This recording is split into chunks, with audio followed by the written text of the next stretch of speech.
कल्पना सतीश देशमुख। लेक झाली म्हणून होऊ नको हिनवानी, लेक झाली म्हणून होऊ नको हिनवानी, लेक तुझा हिरा तर लेक तुझी हिरकणी, लेक तुझा हिरा तर लेक तुझी हिरकणी।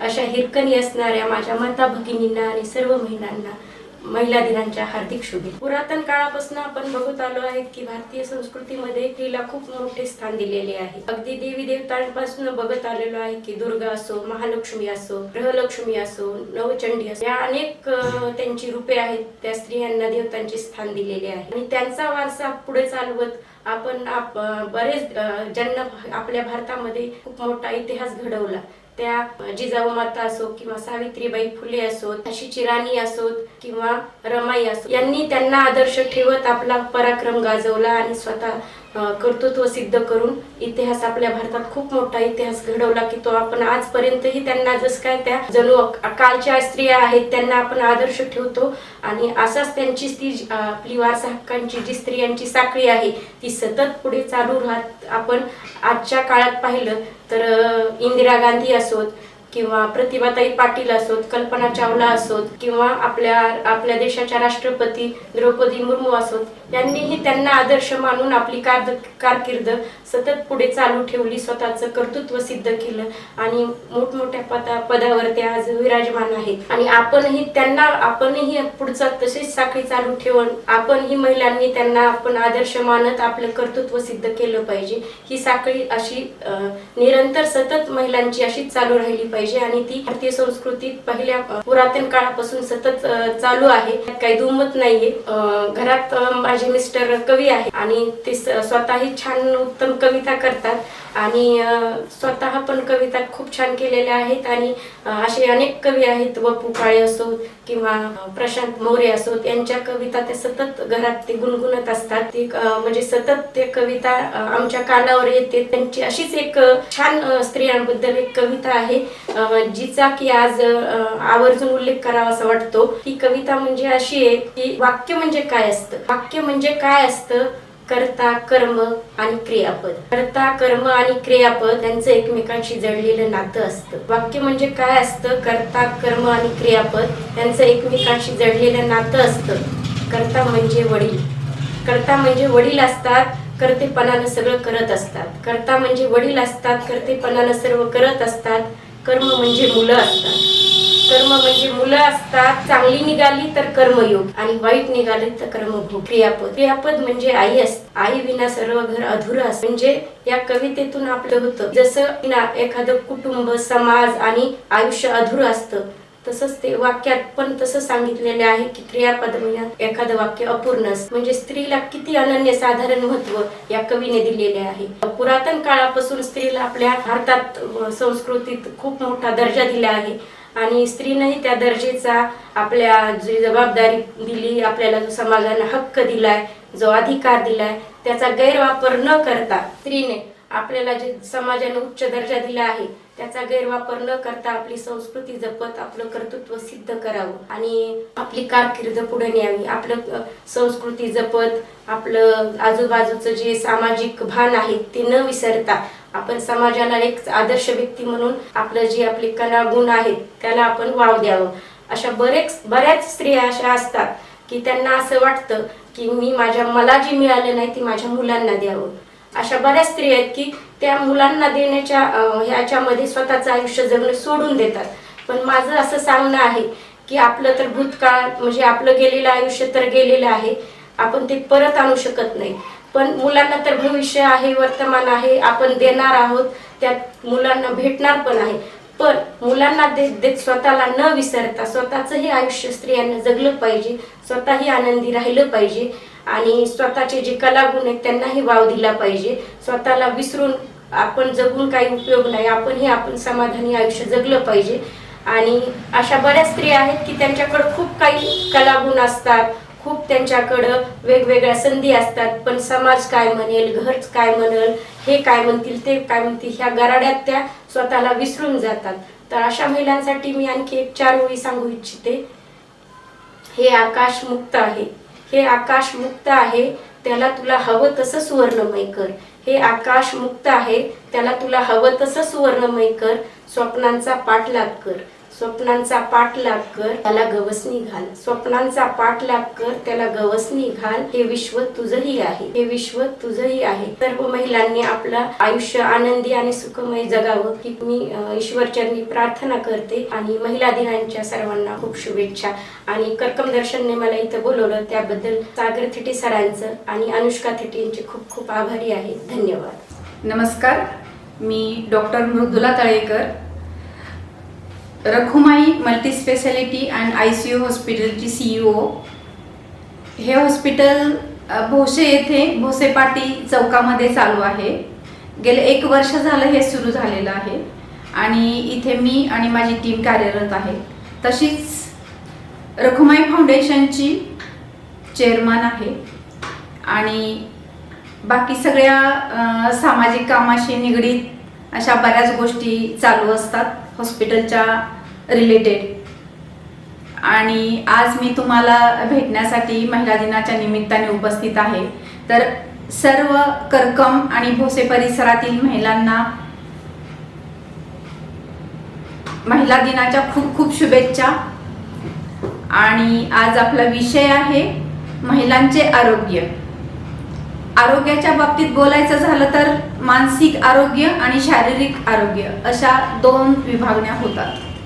तर मानसिक आरोग्य हे स्त्रीचं चांगलं असणं कुटुंबाच्या दृष्टीने तसेच समाजाच्या दृष्टीने सुद्धा खूप महत्त्वाचं आहे. जेव्हा एखाद्या कुटुंबाचं स्वास्थ्य चांगलं आहे तेव्हा त्या घरातली गृहिणी ही हेल्दी पाहिजे.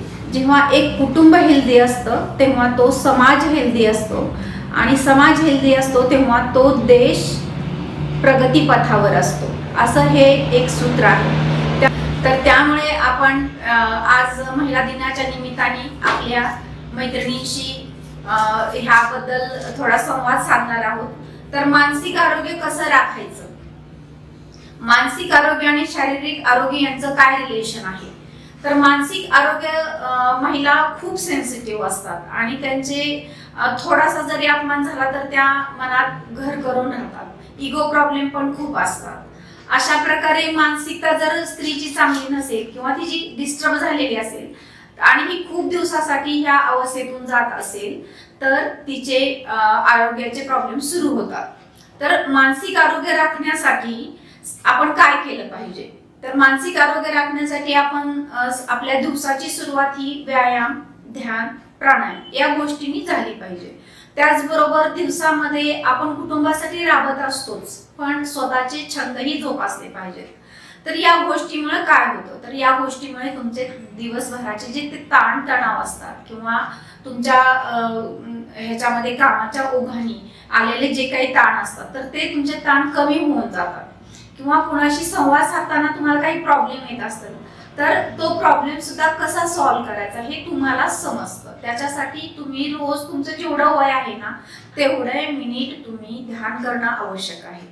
मात्र असं दिसतं समाजामध्ये की कुटुंबासाठी खूप सारं करत असतात ह्या सगळ्या भगिनी पण स्वतःसाठी वेळ देत नाहीत असं दिसून येतं आणि त्यामुळे मग त्या काम काम काम आणि स्वतःला त्याच्यामध्ये बांधून ठेवलेलं असतं. त्याने स्वतःसाठी अजिबात वेळ काढत नाही. तर त्याने थोडा त्यांच्या लाईफस्टाईलमध्ये बदल करून स्वतःसाठी वेळ काढला पाहिजे की त्यामुळे त्यांची मानसिक स्थिती आनंददायी राहील, हेल्दी राहील आणि त्यामुळे त्याचा उपयोग त्यांच्या कुटुंबाला होईल आणि हा सुद्धा त्यांच्या कुटुंबाच्या हेल्थचाच एक भाग असेल.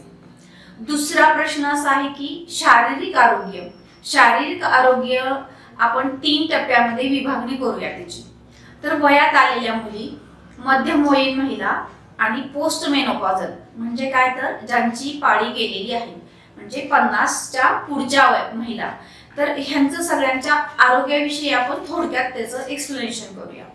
तर वयात आलेल्या मुलींनी स्वतःची काय काळजी घेतली पाहिजे किंवा तिच्या आई वडिलांनी तिची काय काळजी घेतली पाहिजे आणि तिच्या सध्याच्या आताच्या काळामध्ये तिला येणाऱ्या अडचणी कोणत्या आहेत. तर वयात आलेली मुलगी म्हणजे साधारण 12 ते 18 म्हणजे या वयामध्ये मुलींना मासिक पाळीची सुरुवात होत असते. तर या वेळेस सुद्धा ती मानसिकदृष्ट्या खूप सेन्सिटिव्ह झालेली असते. त्यामुळे तिला आईच्या आणि वडिलांच्या आधाराची गरज असते. तर सगळ्यांनी तिला ही सगळी प्रक्रियेतून जात असताना तिच्या शरीरामध्ये काही बदल होत असतात. तर हे बदल होत असताना तिला हे सगळं समजावून सांगणं ही आईची एक भूमिका असते याच्यामध्ये. तर ते तिला आपल्या मैत्रिणीप्रमाणे तिला या गोष्टी थोड्याशा समजावून सांगणं गरजेचं असतं. त्याचबरोबर या पालकांना या मुलीच्या आईला किंवा मुलीला मी हे सांगू इच्छिते की पूर्वी फारसे प्रॉब्लेम येत नव्हते वयात आलेल्या मुलीला, पण आता ते खूप त्याच्यामध्ये बदल झालेले आहेत. आता ह्या ज्या वयात आलेल्या मुली आहेत त्यांना खूप सारे प्रॉब्लेम सुरू झालेले आहेत. उदाहरणार्थ मासिक पाळीमध्ये पोट दुखणं, पाळी महिन्याला न येणं, पाळी एकतर 15 दिवसाला येऊ शकते किंवा पाळी त्यांची 1.5-2 महिन्यांनी, कधी कधी 3 महिन्यांनी. तर हे इरेग्युलेशन होऊन जातं त्यांच्या पाळीमध्ये, त्यांची पाळी रेग्युलर येत नाही. हा दुसरा प्रॉब्लेम झाला. तिसरा प्रॉब्लेम काय आहे की पाळीमध्ये खूप अंगावरचं जातं. तर या सगळ्याला होतच असतं असं घरातून कधी कधी जुन्या महिलांकडून उत्तर येतं, पण हे होतच असतं असं नाहीये. हे काही वेळा आपण निसर्गाला थोडासा वेळ देऊया की 6 महिन्यामध्ये जर हे सुरुवातीच्या काळामध्ये हे प्रॉब्लेम असतील तर थोडासा निसर्गाला वेळ देऊया आणि ते निसर्गतः आपोआप मेंटेन होते का पाहायला पाहिजे. की जसं की पोट दुखणं आपोआप बंद होऊ शकतंय का, किंवा पाळी महिन्याला होते आहे का. सुरुवातीच्या 6 महिन्यामध्ये आपण थांबलं पाहिजे, बघितलं पाहिजे. पण जर मुलीला जास्त त्रास होत असेल तर योग्य डॉक्टरांचा सल्ला घेणं अतिशय गरजेचं आहे. तर पाळी जर महिन्याला येत नसेल, समजा 15-15 दिवसांनी पाळी येते मुलीला, तर काय होऊ शकतं, तिचं अंगातलं रक्ताचं प्रमाण कमी होऊ शकतं आणि त्याच्यामुळे चक्कर येणं, बेशुद्ध पडणं ह्यासारख्या गोष्टी तिच्या आयुष्यामध्ये घडू शकतात. हे होऊ नये म्हणून तुम्ही पाळी जर महिन्याला येत नसेल, एखाद्या वेळेस उशीर आली तरी जास्त काळजीचं नाहीये, पण जेव्हा लवकर लवकर येते तेव्हा ते त्या मुलीसाठी रिस्की असतं. मग तिचे पाय गळणे ह्या सगळ्या गोष्टी तिला चालू होतात आणि मग ती कशी तिचा अभ्यास आणि हे सगळ्यामध्ये तिला फारसा वेळ देता येत नाही आणि तिची एनर्जी टिकून राहत नाही. त्यामुळे ह्या मुलीचं HB बघणं, वारंवार तिला तिच्या आहाराकडे विशेष लक्ष देणं हे आईचं कर्तव्य आहे. त्याचबरोबर ह्या मुलीतला ह्या वयातल्या मुलींचा सगळ्यात महत्वाचा प्रश्न हा आहे की PCOD म्हणून एक त्यांच्यामध्ये आता एक नवीन प्रकारचा त्रास चालू झालेला आहे. तर हा त्रास PCOD आहे का हे कसं समजतं आपल्याला, तर ह्या मुलींची आपल्याला एक सोनोग्राफी करावी लागते. हे कधी, ह्याचे सिम्पटम काय आहेत आणि ही सोनोग्राफी आपण करायची की नाही कधी ठरवायचं असतं.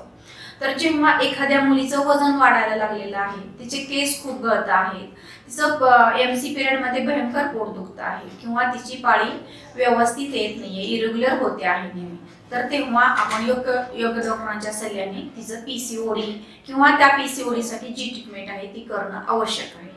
समजा आपण ह्याच्याकडे होतच असतं या दृष्टीने बघितलं आणि काहीच नाही केलं तर काय होऊ शकतं, तर ह्या PCODचं रूपांतर पुढे जाऊन इन्फर्टिलिटी मध्ये होऊ शकतं. आता आपण बऱ्याच ठिकाणी बघतो की प्रत्येक असं वाटतं की एक घर सोडलं की एका घरी इन्फर्टिलिटी म्हणजे मूल न होण्याचं प्रमाण समाजामध्ये खूप वाढलेलं आहे. की लग्न झाल्यानंतर 3 वर्ष झाले, 2 वर्ष झाले, 4 वर्ष झाले, परंतु मूल होत नाही अशी परिस्थिती समाजामध्ये वाढलेली दिसून येते. त्याचं हे रिझन या PCOD मध्ये आहे. त्यामुळे पालकांना म्हणजे विशेषतः मुलीच्या आईला विनंती आहे माझी की त्या वेळेला तुम्ही जर हे सगळं दुरुस्त करून घेतलं, त्या वेळेला जर तुम्ही ह्या योग्य ट्रीटमेंट्स तिला दिल्या, योग्य डॉक्टरांचा सल्ला घेतला, तर तुमचं हे मुलीचं PCODचं जे काही आजार आहे आपण थोडक्यात म्हणूया, तर तो तुम्ही वेळीच दुरुस्त करू शकता आणि तिच्या पुढच्या लाईफसाठी ते सगळं तिचं नॅचरल होऊन जातं. परंतु तुम्ही जर त्याच्याकडे दुर्लक्ष केलं तर त्याच्यामध्ये वाढ होऊन त्याचं रूपांतर इन्फर्टिलिटीमध्ये होतं. त्याचबरोबर ह्या मुलींच्या आणखी दुसऱ्या तक्रारी असतात की कधी कधी त्यांना लघवीला जळजळ होणं किंवा लघवीच्या जागेला खाज येणं, ह्याला आपण युरिन इन्फेक्शन म्हणतो. हे जर असेल तर मुलगी कधी कधी लाजून सांगत नाहीये. जर असा काही त्रास होत असेल मुलीला तर तेव्हा पण तुम्ही डॉक्टरांचा सल्ला घेणं गरजेचं आहे.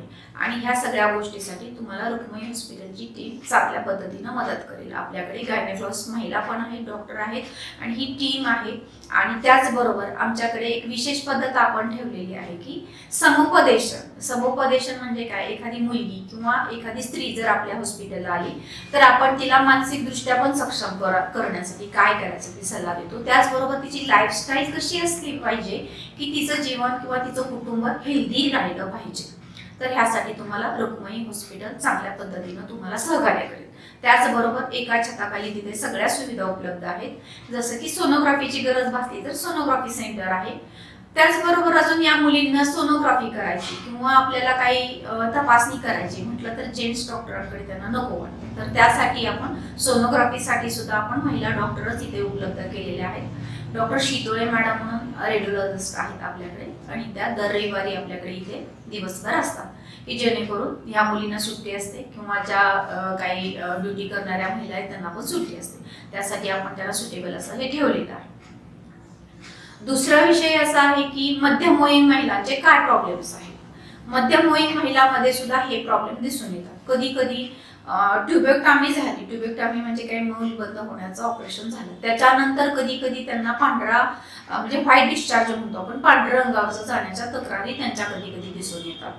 आणि त्याचबरोबर पोट दुखणं, कंबर दुखणं हे कधी कधी इन्फेक्टिव्ह असतं, कधी कधी गर्भाशयाच्या पिशवीला सूज आलेली असते, कधीतरी सर्व्हिक्सला तिथे जखम झालेली असते किंवा एखादी गाठ असू शकते. तर हे आपल्याला कधी कळणार आहे, तर हे आपण त्याच्या टेस्टिंग केल्या तर आपल्याला कळणार आहे. ह्याच्यासाठी सुद्धा तुम्हाला सोनोग्राफी करणं अतिशय महत्त्वाचं असतं. मी तर म्हणेन 40 ओलांडली की प्रत्येक महिलेने एकदा सोनोग्राफी करून घेणं अतिशय गरजेचं आहे. आणि जर तुम्हाला त्रास होत असेल तर ते कोणतंही वय असेल तर तेव्हा तुम्ही वेळीच एक सोनोग्राफी केली की ते डायग्नोसिस परफेक्ट होऊन जातं की कशामुळे काय होतंय आणि मग तुम्हाला ट्रीटमेंट देणं सोपं होतं. परंतु छोट्या छोट्या कारणाहून तुम्ही एकदम हायपर व्हायची पण गरज नाहीये. ते कसं की आता समजा पांढऱ्या रंगावरचं जात आहे किंवा एखाद्या महिलेचं लाल रंगावरचं जात आहे, तर लगेच शेजाऱ्यांशी किंवा नातेवाईकांशी डिस्कस करून त्याचं लगेच असं वेगळं काहीतरी टेन्शन घेण्यात काही अर्थ नाही. एखाद्या महिलेला कॅन्सर झाला म्हणून सगळ्याच महिलांना कॅन्सर होईल असं अजिबात नाही. ह्याचे अनेक काही रिझन्स आहेत. कधी कधी साधं इन्फेक्शन असेल ते तुम्ही एक 5 दिवसाची ट्रीटमेंट घेऊन कव्हर केलं तरी सुद्धा ह्या तुमच्या तक्रारी बऱ्या होऊ शकतात. परंतु तुम्ही तुमच्या आरोग्याबद्दल जे काही डिस्कशन करणार आहात ते फक्त आणि फक्त डॉक्टरांशीच कराल. हे कुठल्या तरी या क्षेत्रात नसलेल्या महिलेशी किंवा या क्षेत्राशी निगडीत नसलेल्या रिलेटिव्हशी करण्यात काहीही अर्थ नाही. कारण तुमचा आजार बरा होण्याच्या ऐवजी तुम्ही त्या आजाराबद्दल खूप घाबरून जाता. तुमच्या मनामध्ये भीती निर्माण होते की त्यांना इकडे कॅन्सर झाला होता, तिला इकडे तिकडच्या महिलेला कॅन्सर झाला होता. ह्याला काही अर्थ नाही आहे ह्या बोलण्याला. तर तुम्ही डॉक्टरांशीच डिस्कशन करा आणि डॉक्टरांशीच ह्याबद्दल तुमच्या ज्या काही शंका असतील त्या संपूर्णतः विचारून तुमचं निरसन करून घ्या आणि काय ट्रीटमेंट घेतली पाहिजे ह्याचा प्लॅन त्यांच्याकडून करून घ्या. आज गेलात बरं झालं असं होत नाही. जेव्हा व्हाईट डिस्चार्ज किंवा तुम्हाला तांबड्या अंगावरचं जाणं ह्या प्रकारच्या तक्रारी असतात तेव्हा तुम्हाला किमान 2 ते 3 वेळा डॉक्टरांना व्हिजिट करावी लागते. मग जेव्हा डॉक्टर सांगतील की हो ठीक आहे आता तुम्ही क्युअर झालेला आहेत, आता याच्या पुढे आलं नाही तरी चालेल, परंतु तुम्ही एकदाच जाऊन जर एखाद्या हॉस्पिटलला व्हिजिट केली आणि मला बरं वाटलं म्हणून पुढे नाही गेले असं करू नका. त्याची ट्रीटमेंट अर्धवट राहते, तो कोर्स अर्धवट राहतो आणि ते दुखणं परत उद्भवतं. ज्यावेळेस तुम्ही वारंवार असं करत असता तेव्हाच तुम्हाला कुठल्या तरी क्रोनिक डिसीजला सामोरं जावं लागतं. जर एखादं सिम्पटम दिसत आहे तर ते फक्त सिम्पटम असतात पहिल्या स्टेजला, ते तुम्ही क्युअर करून घेऊ शकता. परंतु तुम्ही जर आरोग्याकडे दुर्लक्ष केलं आणि ट्रीटमेंट अर्धवट सोडली तरच मग सेकंड स्टेज, थर्ड स्टेज आणि दुसरा कुठला तरी क्रोनिक डिसीज तुम्हाला येऊ शकतो. पहिल्या स्टेजला कुठलाही डिसीज असेल तर तो 100% क्युरेबल असतोच. त्यासाठी फक्त डॉक्टरांवर डिपेंड न राहता तुम्ही सुद्धा तुमच्या लाईफस्टाईलमध्ये, तुमच्या विचारसरणीमध्ये, तुमच्या दररोजच्या आहाराच्या काही सवयी असतील याच्यामध्ये बदल करणं आवश्यक आहे. नाहीतर असं बऱ्याच महिला असं करतात की डॉक्टरांकडे गेली आहे मी, आता डॉक्टरांनी मला ट्रीटमेंट दिलेली आहे, आता मी बरी होऊन जाईल, म्हणजे ती जबाबदारी संपूर्णतः तुम्ही त्या मेडिसिनवर किंवा त्या डॉक्टरांवर ठेवून निवांत राहता. तर असं न करता तुम्ही जेव्हा तुमच्या लाईफस्टाईलमध्ये काय चेंज करणं आवश्यक आहे का, का मला ह्या वयामध्ये हा आजार आलेला आहे, का मला हा त्रास सुरू झालेला आहे, ह्याच्या मुळाशी जर तुम्ही गेला आणि डॉक्टरांचं मार्गदर्शन घेतलं, तुम्ही डॉक्टरांच्या टीमचं मार्गदर्शन घेतलं, तर तुम्ही ह्याच्यातून लवकरात लवकर बाहेर पडू शकता. परंतु फक्त तुम्ही औषधांवर जर डिपेंड राहत असाल तर जास्तीत जास्त उशीर लागतो त्या ट्रीटमेंटला सगळ्या. त्यामुळे लवकर बरं होण्यासाठी तुमची मानसिकता अगोदर तयार झाली पाहिजे की मला यातून बरं व्हायचं आहे आणि मी लवकरात लवकर यातून बाहेर पडणार आहे. आणि विश्वास ठेवून तुम्ही ट्रीटमेंट घेतली पाहिजे. बरं होईल का नाही, होईल का नाही, ह्या अशा तुमच्यामध्ये शंका यायला नको आहे. जर तुम्हाला शंका येत असतील तर त्या प्रत्येक शंकेचं तुम्ही निरसन करून घ्या, मगच तुम्ही बरेच होता, 100% बरे होता. पण तुम्ही जर एखादं तुमच्या मनामध्ये प्रश्न तुम्हाला सतावता आहे की हा कॅन्सर असू शकतो का, किंवा एखाद्या महिलेला वाटत असतं कॉपडी बसवली तर त्याच्याने त्रास होतो, मग कॅन्सर होईल का, हे तुम्ही त्या वेळेला त्या जे डॉक्टर तुम्हाला ट्रीट करत आहेत त्यांना सगळं विचारून घ्या. तुमच्या सगळ्या प्रॉब्लेमचं अगोदर तुमच्या सोल्युशन विचारा आणि मग तुम्ही ती क्रिया करा, म्हणजे तुम्ही लवकरात लवकर बरे होता. त्याचबरोबर ह्या महिलांमध्ये पिशवीला गाठ आहे किंवा सूज आहे तर लगेचच तुम्ही चला पिशवी काढूया ह्या निर्णयाप्रत न येता माझं असं तुम्हाला सल्ला राहील की तुम्ही 2 ते 3 डॉक्टरांचा सल्ला घ्यावा. आता खूप सारे ट्रीटमेंट नवीन ट्रीटमेंट आलेले आहेत, त्या सगळ्या ट्रीटमेंटनी तुम्ही बरे होऊ शकता का ह्याचा अंदाज घ्यावा आणि त्याच्यानंतरच मग तुम्ही हिस्टेक्टॉमी सारख्या या मोठ्या ऑपरेशनचा डिसिजन घ्यावा. एकदा गाठ आहे किंवा सूज आहे म्हटलं की लगेचच चला ऍडमिट करा आणि ऑपरेशन करा, अशा भूमिकेमध्ये न येता तुम्ही थोडंसं 2 ते 3 डॉक्टरांचा सल्ला घेऊन मगच अशा निर्णयापर्यंत आलं पाहिजे. कारण की एखादा अवयव शरीरातून काढून टाकत असतो तेव्हा त्या अवयवाचं काही ना काही कार्य आपल्याला शरीरासाठी गरजेचं असतं. त्यामुळे अगदी कुठल्याच ट्रीटमेंटने जर तुम्हाला उपाय होत नसेल किंवा त्याचा तुम्हाला रिझल्ट मिळत नसेल तरच तुम्ही ह्या डिसिजन घेतला पाहिजे. कारण हा मध्यम वयीन महिलांमध्ये खूप प्रमाणात दिसून येणारा हा आजार आहे. तर साधारण शासनाने 40 वर्षाच्या नंतर पिशवी काढण्यासाठी परवानगी दिलेली आहे. तर 40 वर्षापर्यंत तुम्ही ट्रीटमेंटवरती बरे होऊ शकताय का, होत असेल तर तुम्ही ट्रीटमेंटच घेतली पाहिजे असा माझा तुम्हाला सल्ला राहील. त्याचबरोबर 50शी उलटल्यानंतर म्हणजे काय की मेनोपॉझल वय असतं. ते मेनोपॉझल म्हणजे काय की त्या वयामध्ये साधारण आपली पाळी गेलेली असते महिलांची. तर पाळी गेल्यानंतरच्या काय तक्रारी असतात, पाळी गेल्यानंतर एक सगळ्यात महत्वाचा महिलेला असा त्रास होत असतो की शरीराला तिच्या ड्रायनेस आलेला असतो. ड्रायनेस म्हणजे काय तर एक प्रकारचा कोरडेपणा. तर कोरडेपणामुळं तिला डोळ्यामध्ये जळजळ होणं किंवा शरीराला खाज येणं किंवा जे तिचे ह्याचे गायनॅक म्हणजे ह्याचे अवयव आहेत ते व्हजायनल असेल किंवा व्हल्वल इचिंग हे म्हणतो आपण त्याला, हे सुरू होऊ शकतं. पण हे होतच असतं म्हणून जर तुम्ही तसंच ते हे केलं तर कधी कधी तिथे खाज येऊन तुम्हाला तिथे जखम व्हायची पण शक्यता असते. तर अशा वेळेस सुद्धा तुम्ही डॉक्टरांशी थोडंसं डिस्कशन केलं पाहिजे की मेनोपॉजच्या नंतरचं आमचं लाईफ कसं जगलं पाहिजे, आम्ही आमच्या आरोग्याची काय काळजी घेतली पाहिजे आणि त्यानुसार तुम्ही पुढचं आयुष्य सुद्धा एकदम हेल्दी तुम्ही ठेवू शकता. या वयामध्ये येणारे आजार साधारणपणे तुम्हाला कधी कधी बीपी येऊ शकतो, कधी कधी शुगर येऊ शकते. तर ह्या सगळ्यासाठी आपली दैनंदिनी व्यवस्थित जर आपण ठरवून जगत असेल तर हे सगळं येणार नाही. आल्यानंतर तुम्ही डॉक्टरांकडे जाण्यापेक्षा मी परत सांगते, वारंवार सांगते की आम्ही आजारी पडू नये. जे prevention is the better than cure. म्हणजे आजारी पडून जे तुम्ही डॉक्टरांकडे जाता त्याच्यापेक्षा आम्ही आजारी पडू नये म्हणून आम्ही काय केलं पाहिजे यासाठी तुम्ही डॉक्टरांना भेटलेलं अतिशय उत्तम होईल. की आजारी पडून ट्रीटमेंट आणि हे सगळं मानसिक ताणतणाव, औषधांचा खर्च हा तुमच्या नियोजनात नसलेला खर्च असतो. तुमचं आर्थिक बॅलन्स बिघडतो. त्यासाठी तुम्ही तुमच्या वर्षाचं नियोजन बाकीच्या गोष्टीमध्ये कसं करता तसंच तुम्ही तुमच्या हेल्थचं नियोजन, तुमच्या स्वतःच्या प्लस तुमच्या कुटुंबाच्या हेल्थचं जर तुम्ही नियोजन केलं तर आजारी पडणार नाही. ह्याच्यासाठी काय करता येईल हे तुम्हाला डॉक्टर व्यवस्थित समजावून सांगू शकतात. यासाठी रुक्माई हॉस्पिटलला आपण एक विभाग चालू केलेला आहे की prevention is the better than cure. की लाईफस्टाईल कशी असली पाहिजे की तुम्हाला हेल्दी जगण्यासाठी. तर तुम्ही त्याचा त्या डॉक्टरांशी, त्या डिपार्टमेंटच्या डॉक्टरांशी तुम्ही अवश्य संपर्क साधावा. लास्टला आपण स्क्रीनवरती आपण फोन नंबर देणार आहोत रुक्मिणी हॉस्पिटलचा. तर त्यांच्याशी तुम्ही तुमचे काही प्रश्न असतील तर तुम्ही त्यांच्याशी संवाद साधू शकता. त्याचबरोबर परत एकदा सगळ्या गृहिणींना, सगळ्या मैत्रिणींना मी हे सांगू इच्छिते की जरी तुम्ही जॉब करत असाल, जरी तुम्ही गृहिणी असाल, तरी सुद्धा तुम्ही कोणीही असू द्या, तुम्ही तुमच्या कुटुंबासाठी अतिशय महत्वाच्या आहात. त्यामुळे तुम्ही सगळं करत म्हणत असता की मॅडम मला कुटुंबासाठी हे करायचंय, मला कुटुंबासाठी ते करायचंय, मी उठल्यापासून झोपेपर्यंत कुटुंबासाठी करत असते, मग माझ्या स्वतःसाठी मी कोणता वेळ आणि कधी काढणार. पण तुम्ही जेव्हा तुमच्यासाठी वेळ काढत असाल तेव्हा ते तुमच्या कुटुंबासाठीच वेळ काढल्यासारखं आहे इनडायरेक्टली.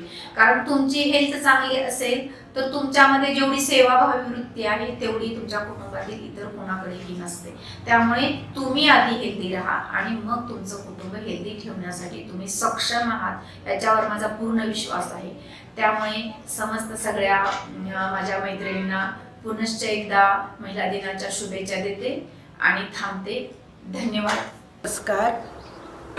आज आपला 8 मार्च हा महिला दिन आहे. तर सर्वप्रथम मी आपल्या करकममधील पहिल्या महिला म्हणजे ज्या पत्रकार म्हणून काम करतात आणि त्यांच्या पूर्ण फॅमिलीचाच बिझनेस हा आहे की जे पत्रकार म्हणूनही करतात, त्यांचं मॅगझिन पण होतं आणि प्रत्येकाच्या मुलाखती घेऊन ते आपले सादरीकरण करतात. तर अशी ही थिटे कंपनी, थिटे फॅमिली ह्यातील ज्या महिला आहेत, थिटे मॅडम, त्यांची मुलगी, तर त्यांना प्रथमतः मी करकम प्रथम नागरिक पत्रकारितेचा हा मी माझ्या मनातील भावनांचा पुरस्कार देऊन मी त्यांना महिला दिनाच्या हार्दिक शुभेच्छा देते.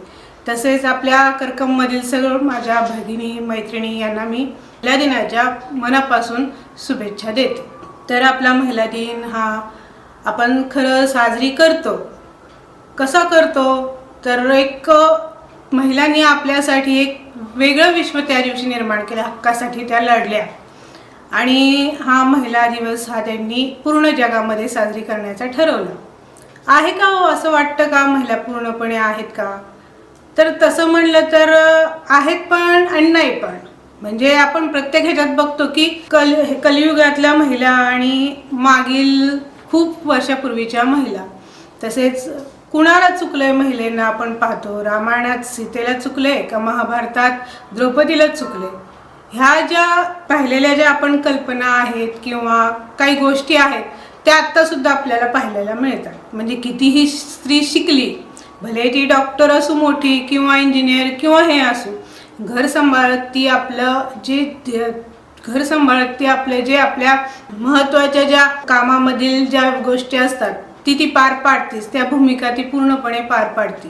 तर या भूमिकेमध्ये तिने आपलं जे स्थान रोवून ठेवले, तिला सन्मान मिळतो का हो? पूर्ण परिवाराची जबाबदारी तिच्या अंगावर असते. तसेच बाहेर जे वर्किंग आवर्समध्ये जे तिला सन्मान मिळतो, कशी वागणूक मिळते, भले ती कुठल्या ह्याच्यात असो, ती दिली जाते का?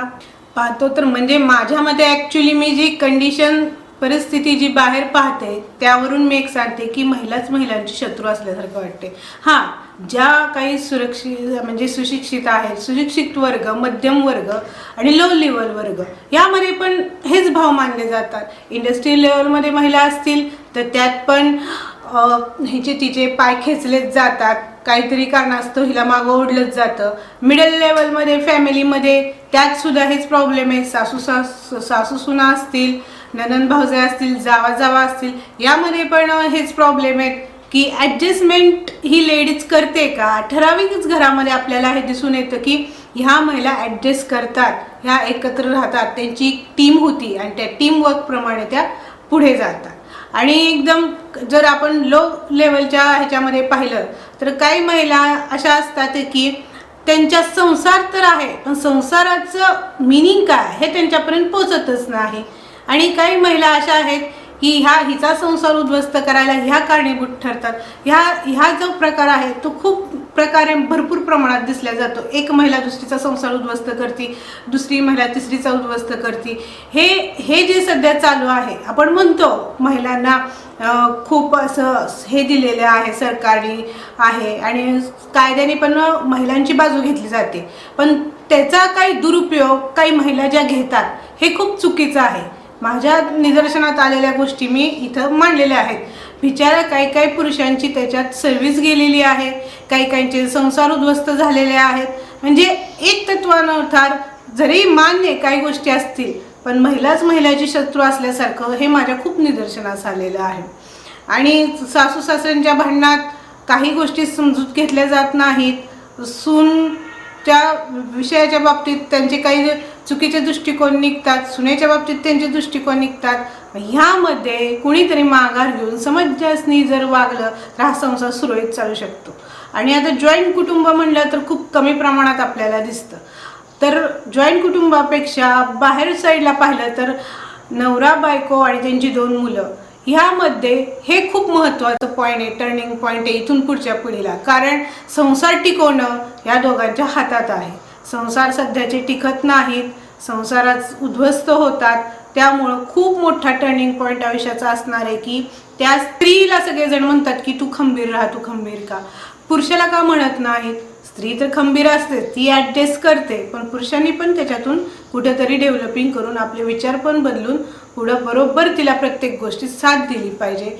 ह्या मतावर तर मी आज ठाम आहे की कुठेतरी तिचं अजून कुठेतरी मन असं उचमतंय की तिला अशी पूर्णपणे फॅसिलिटी दिली जात नाही. तर या सगळ्या तत्वातून तिला थोडंफार ह्यातून मुक्त व्हायचंय. ती भलेही खूप मोठी होऊ दे, पण थोडंसं तिने कडेला यावं लागेल. थोड्याशा विश्वातून तिच्या संसाराच्या दृष्टिकोनातून थोडंसं बाजूला येऊन तिचं थोडंसं विश्व तिने जगलं पाहिजे.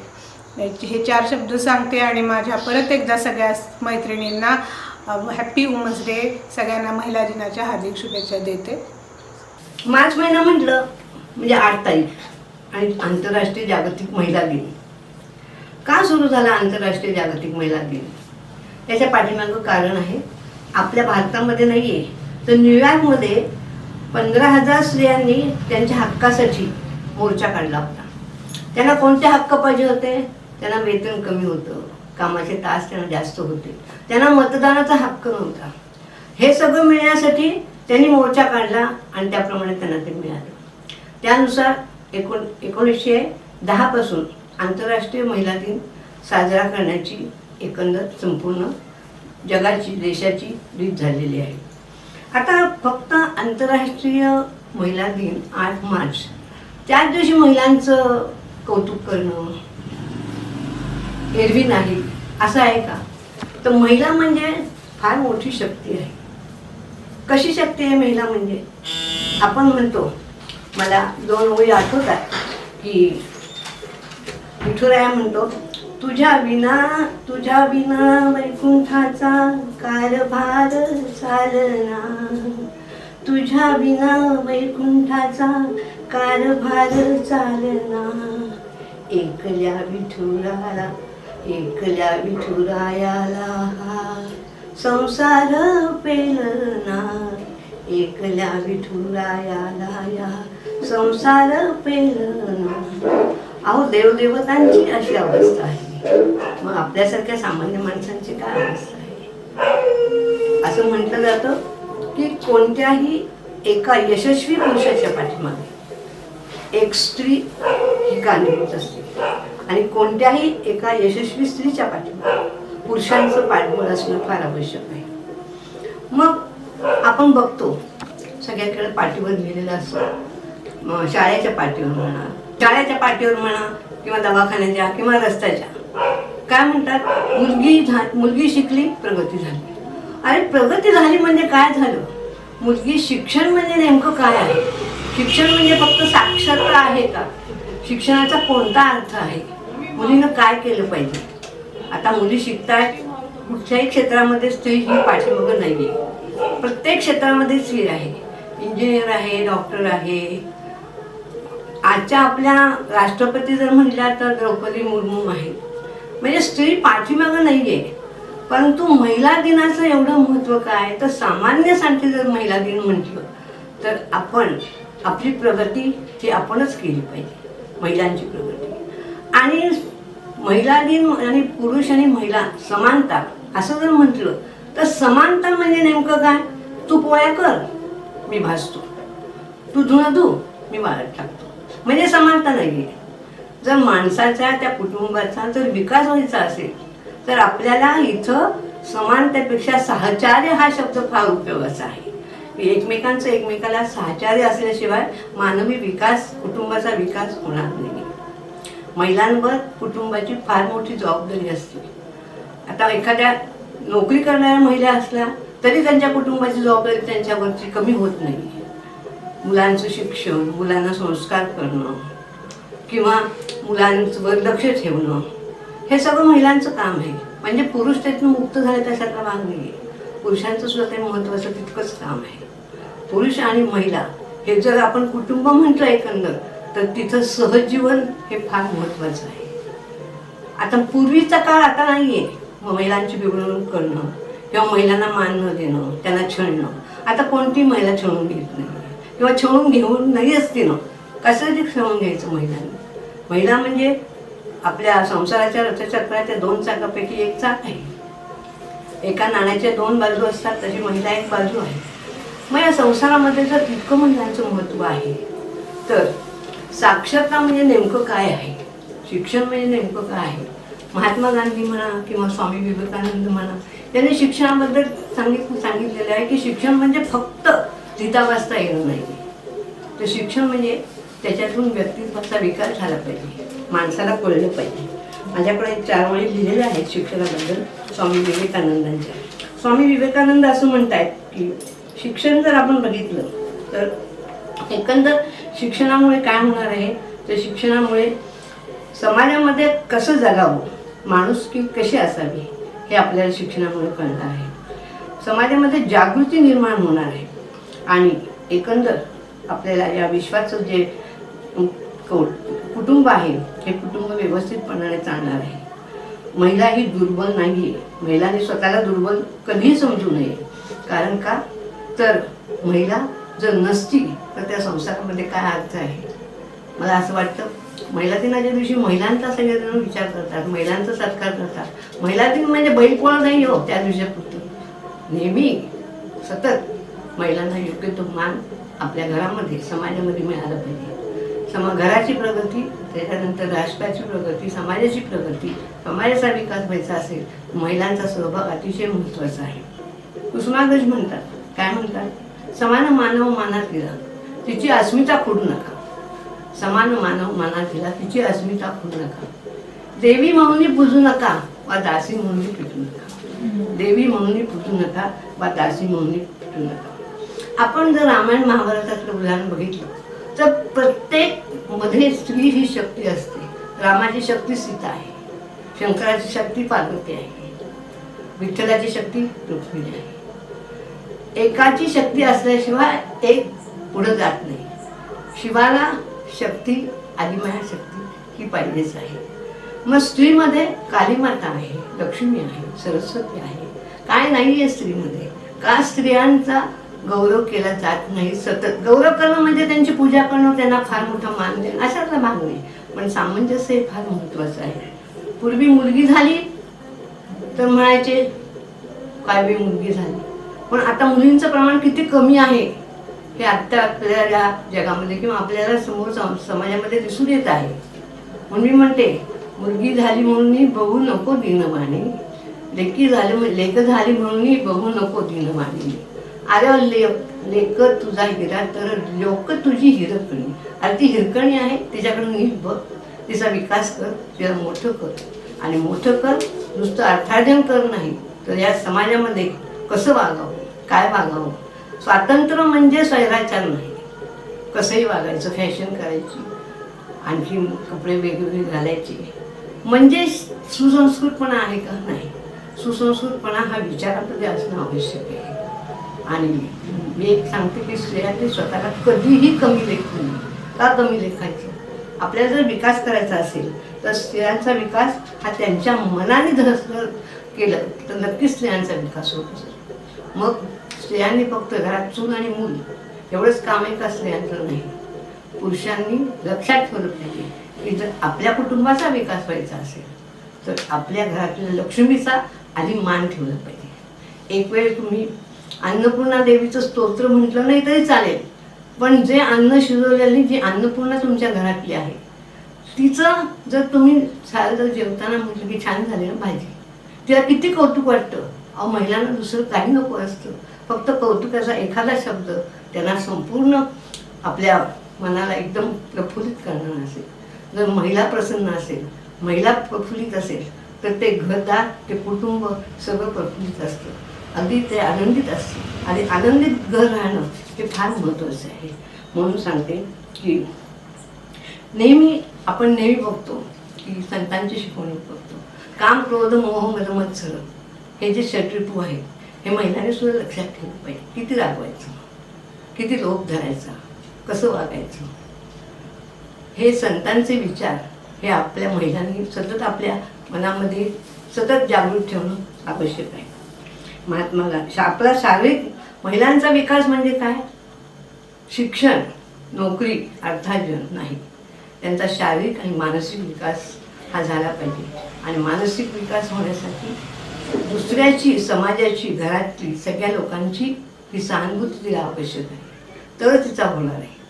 तिसरं म्हणजे महिला काय करणार, एकंदर तुम्ही म्हणा, मी म्हणा, कुणी असू दे, की आपल्या आरोग्याकडे तितकंसं लक्ष देत नाही. काय म्हणतात, असू दे, काहीतरी आहे ना, पुरुषांनी जेव्हा छान घातलं, आपल्याला जे उठलं ते आपण खाऊ, हे नेहमी आपल्या सामान्य स्त्रीची असते आवड. पण आपण एक लक्षात ठेवलं पाहिजे की आपल्यासाठी सुद्धा आपण दिवसाला अर्धा तास ठेवला पाहिजे. आणि आपणही आपल्या शरीराची काळजी घेणं आवश्यक आहे. आपण आपल्या शरीराची काळजी घेतली तर कुटुंबातल्या सगळ्या लोकांना आपली काळजी वाटत नाही आहे. म्हणून मला नेहमी असं वाटतं म्हणायचं की महिला ही जी आहे ही काली माता, महालक्ष्मी आणि सरस्वती आहे. महिलांचा विकास हा पुरुषांच्या हातीसुद्धा आहे आणि समाजाच्या हातीसुद्धा आहे. तर मला असं वाटतं महिला दिनाच्या निमित्ताने महिलांचं आपण ज्या मुलाखती घेतो त्याप्रमाणे एखाद्या पुरुषांची मुलाखत घेऊन खरोखर ती गृहिणी, ती महिला ही त्यांच्या जीवनामध्ये, समाजामध्ये किती आवश्यक आहे. कारण या निसर्गामध्ये या ब्रह्मदेवाने स्त्री पुरुष निर्माण करताना या विश्वाचा पसारा त्यांना चालवायचा आहे. या दृष्टिकोनातून त्यांनी स्त्री आणि पुरुष हे दोन व्यक्ती म्हणा किंवा निर्माण केलेले आहे.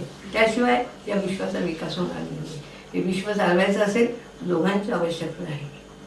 महिला दिनाच्या सर्वांना शुभेच्छा. सगळ्यांनी स्वतःचा विकास करून घ्यावा. स्वतःमध्ये कोणत्याही प्रकारे आपण कमी आहोत ही जाणीव ठेवू नका. सगळ्यांमध्ये आत्मविश्वास निर्माण झाला पाहिजे की मी हे करीन. कर्म करताना आपण मनापासून ते कर्म केलं. कर्मे इशू बजावा.